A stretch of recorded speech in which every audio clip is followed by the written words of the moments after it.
Hey, this is Christian Roldan. And Jordan Morris from the Seattle Sounders Football Club. And you're listening to This is Nos Odietis. This episode of Nos Odietis is sponsored by Full Pull Wines, a Seattle-based wine retailer and proud sponsor of Nos Odietis since 2011. Full Pull was founded in 2009, is based in Seattle, and is owned and operated by longtime Sounders supporters.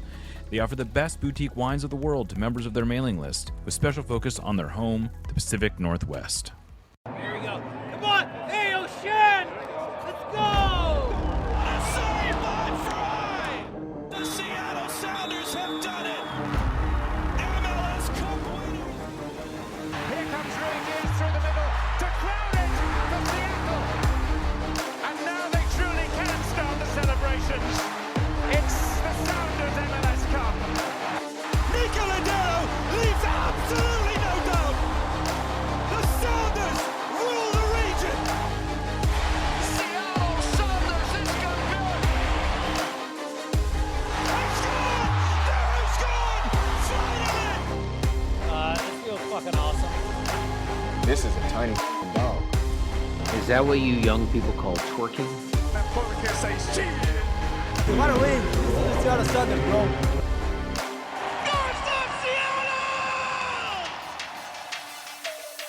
Welcome to a special edition of Nos Odietis, sponsored by Full Pull Wines, Watson's Counter, and our subscribers. We're recording on Tuesday, December 12th, 2023. I am your host, Jeremiah Shan. Joining me today for this Nico Lodeiro tribute episode are friends of the show, Liljenwall and Nico Moreno. How's it going, guys? Good. Thanks for having us, Jeremiah. I'm excited to lay down a little tribute for Nico here, who I think we all agree is one of our favorite players that we've ever watched suit up for the club. Absolutely. Nico? Hey, how you doing, guys? Excited to be over here. Anytime my Nico counterpart gets brought up, I love to be part of those shows. It is emotional, so I got a little brown liquid here next to me, my friend Jack. So we'll have that and talk about Nico and remember his greatness with you and, of course, your audience that by everything that I've been reading, they're feeling pretty hurt as well. Yeah, no, I think that's a fair place. And in case you were living under a rock and you don't really understand, why are you doing a Nico Lodeiro tribute today? Essentially, the Sounders effectively made it. It's not official. He hasn't signed anywhere yet, but the Sounders, is my understanding, in conjunction with Nico today, sort of like unveiled their entire tribute catalog. They put out over a dozen pieces of media on various social media places. They had a couple posts on their website. They put out this whole quote sheet thanking Nico from Adrian Hanauer, Hugh Weber, Craig Weibel, Brian Schmetzer, sort of like the everyone that needs to say thank you, at least at the high levels, has said thank you. And it's, I think, for all intents and purposes, the door is closed, as if Nico hadn't already done that himself when he said he was planning on leaving. There's, this, I think, erases any real doubt that there was a chance of him coming back. And I'll just start off by saying I found it all very fitting. I found it very touching. I think Nico absolutely deserves all of this. And I'm glad the Sounders aren't playing games and waiting for, him to actually sign somewhere to do this. Like, get out in front of it.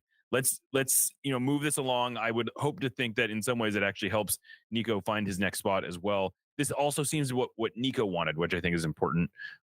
He clearly had a special place in his heart for Seattle, for the Sounders, for fans. His kids both grew up here. In 8 seasons, he put down deep roots, won a bunch of trophies, brought a ton of joy, and generally will go down as one of the greatest signings in MLS history, arguably the greatest player in Sounders history, and one of the best athletes to ever play professional sports in Seattle.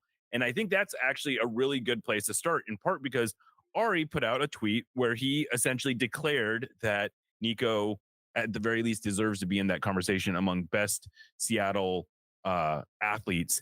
And Nico, you want to make your case why you think Nico belongs in that kind of conversation? Sure. I mean, I just think if you were to make the Mount Rushmore of names that you think should be on that list, a lot of it has to come down to winning. Yeah. And there's not very many people that you could name that have put as many banners in the building and as many rings on people's fingers as he has. Then a name a lot of people replied with was Sue Bird as a comparison. I think that's a good one, and I think it's just about the only one when you're talking about the criteria of who won the most. People who argue against that would probably point to the fact that soccer is not necessarily as high profile or popular sport in the US as some of the athletes who have played for the other teams, like the Mariners and the Seahawks. But to me, it's big enough and popular enough, and especially popular enough in Seattle, where this team has a huge following, a huge fan base, where when you've won as much as he has, multiple league titles, and then also for me, the thing that puts it over the top is the CONCACAF Champions League title, where Yeah. you're talking about a guy that was the centerpiece of a historic accomplishment that no MLS team has ever won the modern version of. So when you put all that together, I think you have an iconic type figure who belongs in those discussions, and not many people have won as much as he has. No, I would totally agree with that. I think that's very legit. I suppose if we're gonna list out the rest of the people who might be in that conversation, I think you got to put Ken Griffey Jr. That is up there, in part because he was maybe the only Seattle athlete who was clearly the best player in his sport while he was here. That was not necessarily a long stretch of seasons where he was that, but he probably reached the highest high. Sue Bird, like you said, won more than anyone else. Gary Payton probably belongs in that conversation. He was a 9-time All-Star during, I think, his 13 seasons in Seattle, averaged over 18 points a game. And that's crazy. Player. And Right. That's crazy because we're not even talking championships. I mean, No, the one I agree. championship Seattle has, you probably couldn't name one player. I mean, Wilkins, the coach, is probably the most popular out of all those Sonics. Right. I would put Walter Jones up there. I was going to say that was the other one that I was going to put up there is Walter Jones.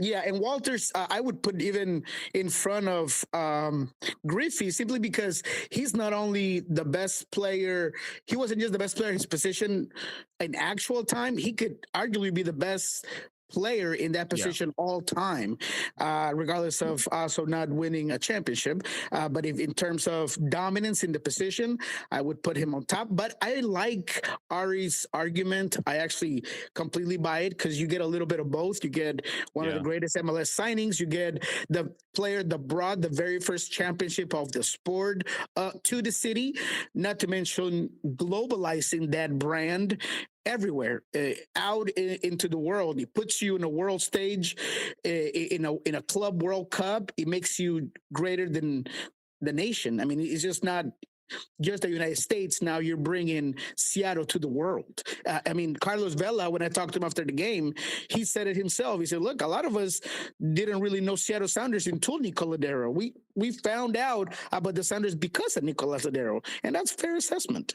I think that's totally fair. And I think the other thing that really works in Nico's favor is, if you just look at his stats, they don't necessarily jump off the page to you. He scored, I think he scored 58 goals. He had 95 assists. Those are it's not that he didn't do a lot of that. It's just that they aren't, when you average it out over 8 seasons, it doesn't come out to be all that great. But what to me stands out is how many goals he scored on the biggest stage in the most important games, how he constantly was coming up big when the Sounders needed him the most.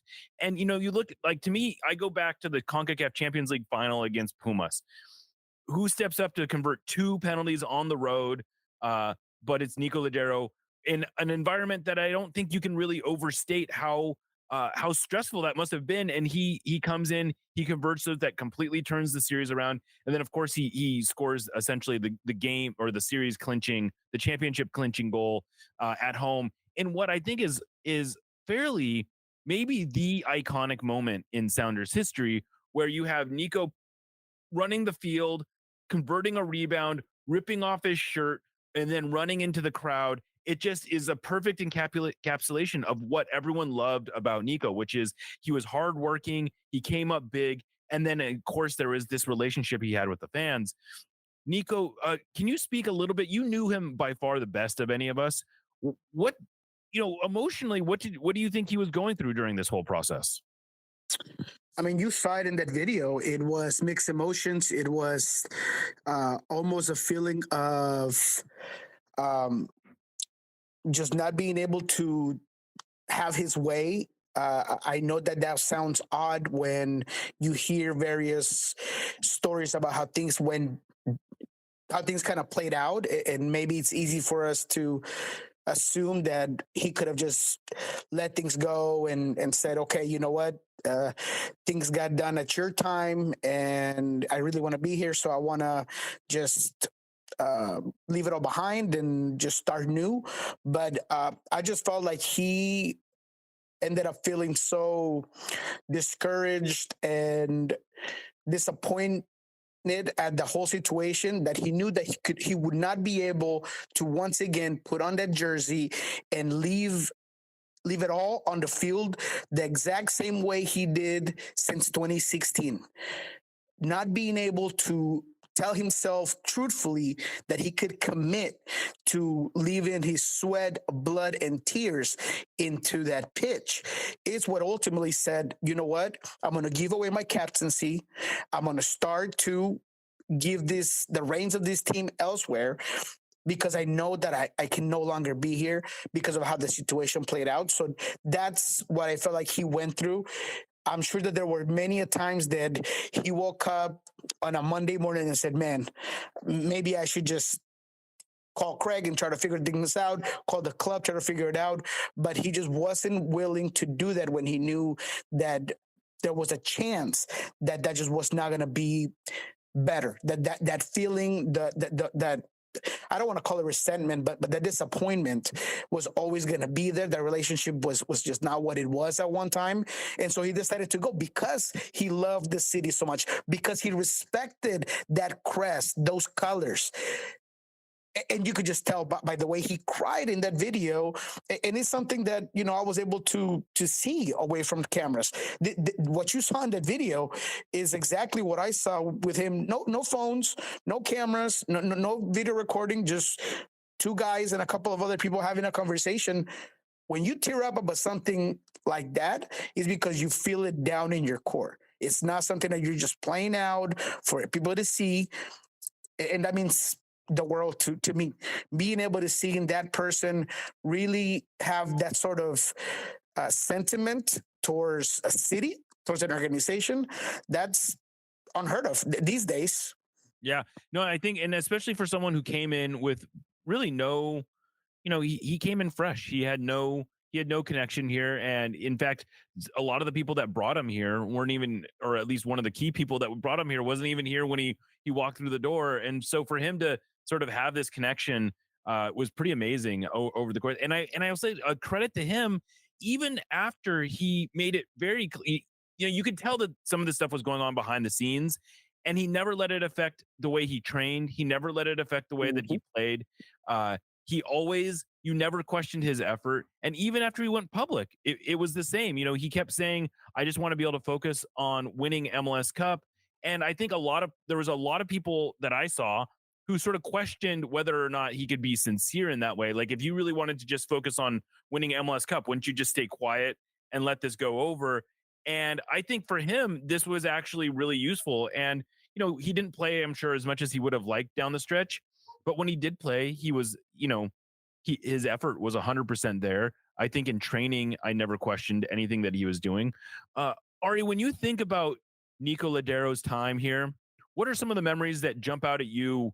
What are some of the things that you'll be left thinking about? There's so many, but I think you have to start with the extent to which he changed that season in 2016 after he first arrived.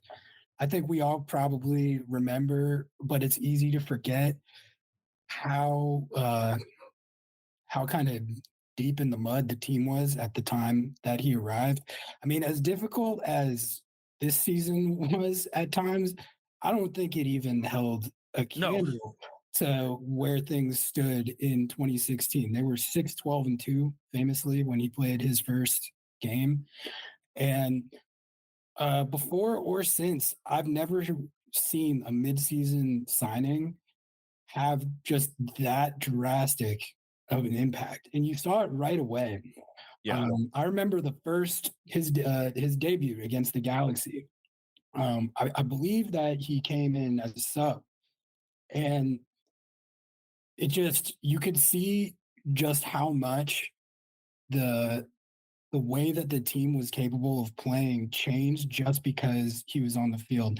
And I was obviously watching him super closely in that game because he's this very highly touted signing coming from Boca Juniors, and really the situation was that he needed to save the season.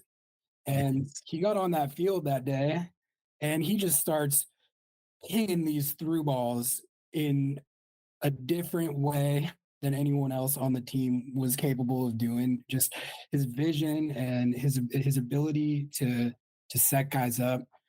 That's always what set him apart.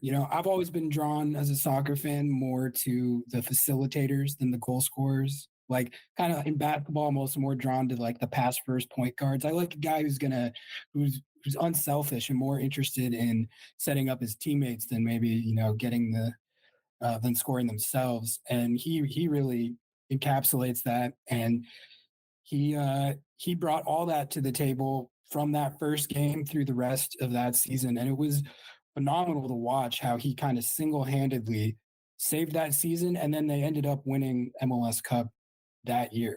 And it was just a crazy run. And he was so central to all of it. So I still look back on that season and can't believe that they won MLS Cup, and kind of just marvel at how he was able to deliver that. I think you brought up a great one with the CONCACAF Champions League final goal. I think if you were to name a signature moment, that would probably be it. That moment still gives me chills.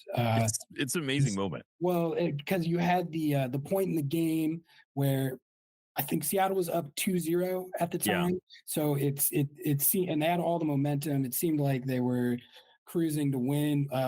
So everyone, it was kind of a celebratory mood at the time, and everyone had their phone lights out. That was what was so cool about it. Everyone had their phone lights out, so you had this kind of crazy atmosphere from that, and the energy in the building because of the accomplishment that they were about to get. And he scores that goal, and that was soccer nirvana. Yeah. I think when I look back on my time being around this team and covering this team, I don't know if I will be able to consider anything else as the apex of the journey, other than that moment. And he delivered that. I mean, you could keep going down the list though. I mean, all the playoff goals he scored. Another one that stands out was the one in the FC Dallas playoff series when he scored that goal. I think that I can't remember if that was the 2016 run or a different, or 2019. I mean, he scored 3 goals against Dallas in that during that run. Yeah, the one where it was he ripped the jersey off and went and celebrated with the crowd. Yeah, I think that was the first leg. That was where they had to beat, that was the Supporter Shield winning Dallas team that they beat. And sort of like along those same lines, I think what can't be overstated is he really did change his trajectory, or at least the perception of the Sounders. The Sounders had always been this popular team. They'd always been a successful team to a degree, but they did not have the trophy case to show for it. They had these U.S. Open Cups and they had certainly done their fair share of winning, but I think there was always this sort of, but you haven't won the big one yet. And that was the thing that he delivered the big trophies. And that's something that, Seattle has not been able to enjoy across other than, the WNBA, which I don't want to diminish, but there's not many, Seattle sports teams are not traditionally winning multiple trophies the way that the Sounders did under or with Nico Lodeiro. Watson's Counter wants to thank everyone for their patience, but now the wait is over. Located at 6420 24th Avenue Northwest in Ballard, they've reopened in a brand new location with the same bomb-ass coffee and the same dumbass vibes. You can still expect their classics like the gochujang fried chicken sandwich and Fruity Pebbles French toast, alongside their new soft serve program and their world-class coffee. Make sure to follow them on Instagram for all the latest and greatest. Niko, what are some of the things that you felt like really stood out to you about the way Lodeiro played and the way that he, you mentioned Carlos Vela saying how he didn't really know who the Sounders were before Lodeiro came in. Along those lines, how do you think what about him stood out? What do you think about his play sort of made other folks pay attention? Is the way he approached the game, the confidence in which he allowed other teammates to be better. You can look at the highlights of the goals and the assists, and you can look at the stats. But what I focus on in those moments that you guys just talked about weren't the goals. It was I would spend a bunch of time looking at Niko away from the soccer ball, what he was doing, his demeanor, the body language. In that game that me and you were at, Jeremiah, at Estadio Olímpico with the hostile crowd, when that team goes down 2-0, Raul is in everybody's face. He's saying, let's go. Everybody's kind of walking slowly into the locker room, and he's talking to people. He's saying, let's go. We're going to get this done. In that second half, they come in, and when he gets that first goal, Talavera is chirping at him, trying to get in his head, and he is immovable. He is concentrated. He puts that one behind, and he doesn't give it to Talavera at the time. When he gets that equalizer, that's when he gives him that gesture in his face, and he's like, let's go, and then goes to the corner and tells the stadium, I can't hear you. That's the type of stuff that just was fuel for this squad. I remember in 2019, similar situation. LAFC was the clear favorite for everybody. Everybody thought LAFC was going to smack down the Sounders at Bank of California. There was no way they were going to win this game. I had talked to Raul Ruidiaz the day before on a one-on-one for MLS ES, and there was fire in his eyes, and it was a serious conversation.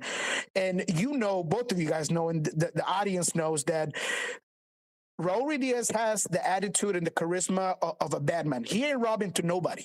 He's a bad man. From the cars to the flair to whatever you want, that's bad man. But in that specific setting, he had no problem deferring to the importance of Niko being that leader on the team. And in the game following that day after we got to talk to him, I had talked to Niko. He was in a different mode. He was eating different, training different, sleeping different. I remember he told me, I'm carrying myself over the last 2 weeks differently just for this playoffs, just for this final. And you could see it on the field, because what happens in that LAFC game, they go down. They go down 1-0. I think it's a free kick, if I'm not mistaken. They go down. And Niko, once again, he's talking to everybody. Got Javier Arriaga and pulls him over and says, stop looking at the crowd. And just that leadership, that fire, that passion, that I give a damn, that's what made him different, is that he would bleed for this team. And I don't know if you'll find it. Look, we've had a lot of great players, very talented players here, Obafemi and Clint Dempsey and all of those guys. But I can tell you, Jeremiah, and me and you have followed this team for a very long time, I cannot look at you in the eyes and tell you that there is another guy that was as talented as Niko that gave a F as much as Nicolas Lodeiro. He wanted to win everything. He wanted to win every game, and he wanted to do it as a team. And he was that leader for absolutely everybody around him. And that's what made him different. Those are the attributes that I will forever remember about Nicolas Lodeiro. Because in today's day and age, it's very easy to go get a superstar, to go get a player for a lot of money. But having somebody that's going to come and integrate into your community and commit to you and your fan base and your organization and your young players. Talk to the young players. Talk to those academy guys of how much time they spend with Nicolas Lodeiro. and you'll find out who Nico was beyond the pitch. So that's what I like to focus on. It's not just the goals, it's not just the trophies, and the fact that he put this team in a stratosphere that they were never at until his arrival, but it's all those intangibles that I stay with. Yeah, I think that's sort of the thing that's going to be so hard to replace is that they can find someone who will score the goals and set up the goals and maybe even cover the ground and do a lot of the stuff that you can measure. But where Nico really stood out, I think, like you said, is he was something more than just his presence on the field. He was this ambassador. He was a tempo setter, and not just in terms of the ball at his feet, but he set the mood. He set there's this famous anecdote that Matt Pence had in this first year about how one of the first things Nico did when he came into the locker room was he shut off the music. And this is a team that had Roman Torres and Nelson Valdez and Clint Dempsey and Brad Evans, and you go down and all these guys, Stephen Fry, and all these players who had created a culture that was successful, that was that they thought was working pretty well. And he came in and just said, nope, we're going to change this. This is how we're doing things. We need to get serious. And they listened. And that's what I think is the most amazing thing, is that there was no one questioning this. There was no one no one. I've never heard anyone say a bad thing about Nico, and certainly not his teammates. And even, I don't know that there's a negative thing to say about him other than maybe, in the way of Michael Scott, he just tries too hard, maybe, that's his only negative attribute is that he cares too much. And I don't know, that's I think what I'm left with here is where, how do you go about replacing this? Ari, do you have any idea like how you'd go about doing this? That's the hardest question of the show, by the way. How to go about replacing him? I mean, it's going to be really, really tough because, like you guys were talking about, so much of his value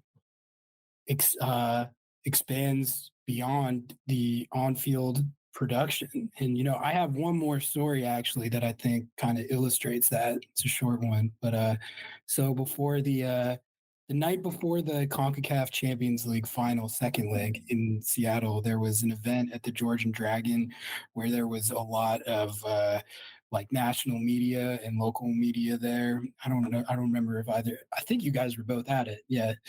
And at the George the night before the game, I was talking to someone who works for the Sounders, and just chopping it up about what we were thinking would happen in the game. And I was kind of asking him, like, do you think you guys are gonna take the W, or like, are you a little worried about this one? And he was like, I'm not worried at all. I'm pretty sure we're gonna win. And I was like, what makes you so confident? And he was like, the captain. He's not going to let us lose. Like, he's just not. Like, and I think, and then when you saw how it panned out in the game and how he kind of spearheaded that victory, like, that's where you see the impact of a standard setter like that. So it's so hard to put a value on that because, I mean, think about like how invaluable someone has to be to an operation for them to instill someone with like confidence like that before you even play the game. You have that level of confidence, and they go into every playoff game and every tournament game with that confidence. And I think that puts you so far above the eight ball, or ahead of the eight ball. So, like, as far as how you replace that, I think you have to really highlight like character and the off-field evaluation and the scouting. That's what I would say, and not necessarily hone entirely in on physical talent. You have to do a big character evaluation and try to find somebody who can not replicate like for like those attributes, but get as close as you possibly can. You know, Look, I suppose if hold go on, ahead. hold on. I Nico. need to add something to this because, like, I'm getting loose over here, and that story. And I'm not gonna say the name of the player, but to that effect of what Ari just said. Like, I remember a conversation I had in more of a non-professional setting, and it was more of like a relaxment time. So I'm not gonna say his name, but I remember him telling me that at the end of that 2-2 draw at Estadio Olímpico, he's like, man, I was going to ass my pants, man. There was fans going crazy. There was police, which sometimes is aggressive against opposition teams. And, you know, there were both of the teams were in the middle of the pitch trying to, you know, talk ass to each other. And I was about to ass my pants, but I look over and Niko, he's half my size and he's taking on 2-3 people. I'm thinking he's 6 foot tall. About this. I forgot about this. Yes. I'm thinking he's 6 foot tall, but that was his presence, he tells me. So I ran right over. I didn't want to, but I had to because Niko just walked tall. And that phrase right there stuck with me because that's how they felt on the field. Niko walked tall. He played tall. He played huge. And that's something that is just so hard to find. And that's why this is absolutely, and without a doubt, the end of an era. You can go find somebody else, but generational players of his caliber just don't come by a club, an organization in any sport very easily. So yes, maybe you go find a guy that's extremely talented and you go find a guy that can do Niko-esque things, but it's really hard for me to just sit here and say, fans, everyone listening, this club, regardless of how great they are at scouting and how good of an organization they are, they're going to go find another Nico Lodeiro because I couldn't put money on it. It's just really hard to find someone that can give you absolutely all of that. No, and I think that they maybe have to take their time. I don't know if they even should go out and try to find a Nico Lodeiro, in part because you probably aren't. Like, you're not going to find someone who checks all the boxes, and certainly you don't want to rush out and do it. The worst thing you could do, you know, and I think in some ways the fact that it looks right now like Albert Rusnak is going to be the player who effectively fills that on-field role in the short term, and maybe that's a good thing because there is overlap there. This is not a player who is suddenly going to have. He's not a new guy. He's not coming in who has all these expectations thrust upon him.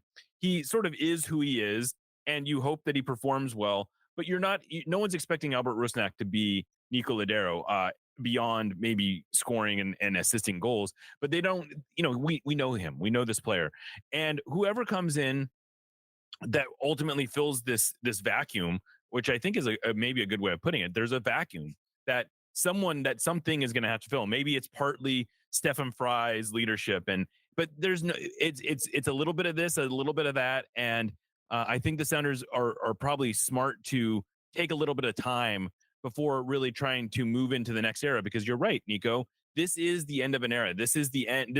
Whatever happens from here on out is something different. The Nico Lodeiro part of this, like from 2016 to 2023, that's the Nico Lodeiro era. That's a distinct thing from whatever came before and whatever came after. That a fair way of putting it, you think? Absolutely, 100%. Well, Ari, Niko, thank you so much for joining me doing this. I think any other last anecdotes you guys want to throw out there? Things that you want to just make sure that get on the record that you want to put into the world?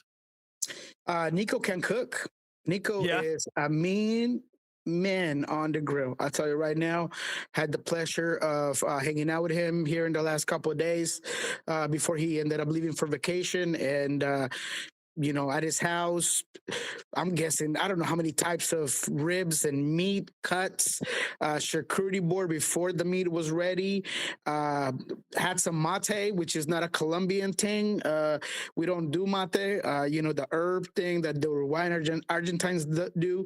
We don't really do it. A little bit bitter, but, you know, when in Rome, you know, you just kind of do it. And, you know, I had me a couple of those, but just his skills on the grill, man, on point, perfectly medium rare. rare. Everything was cooked at perfect temp.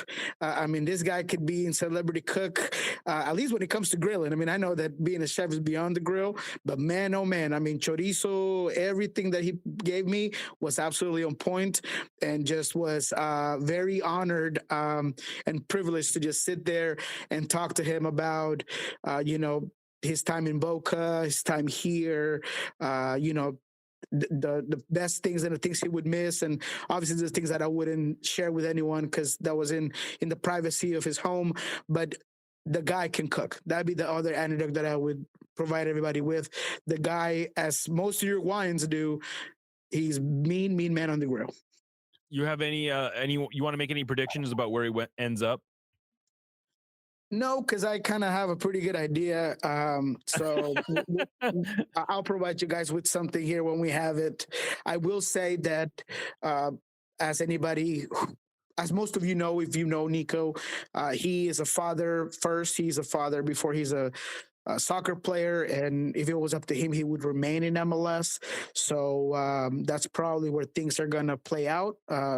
I know that you hear things every day about him going to Nacional and to Boca Juniors and here and there.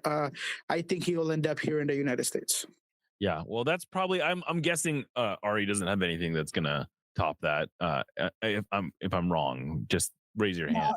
I'll just say, for me, like, I'll always tell anyone who ever asks me that this is the best player that I've been around since I've been around the team.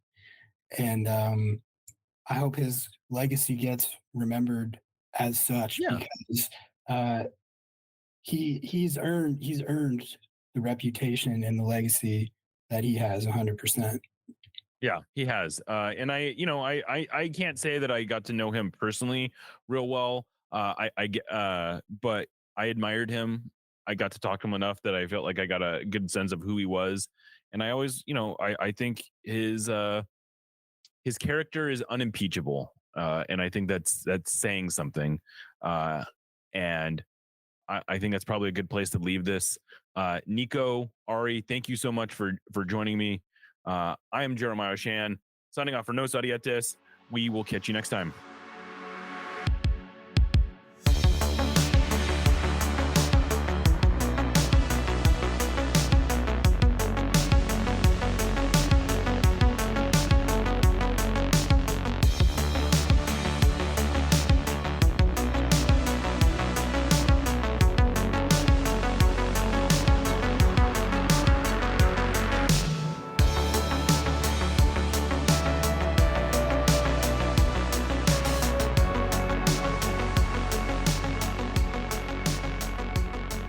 We love you.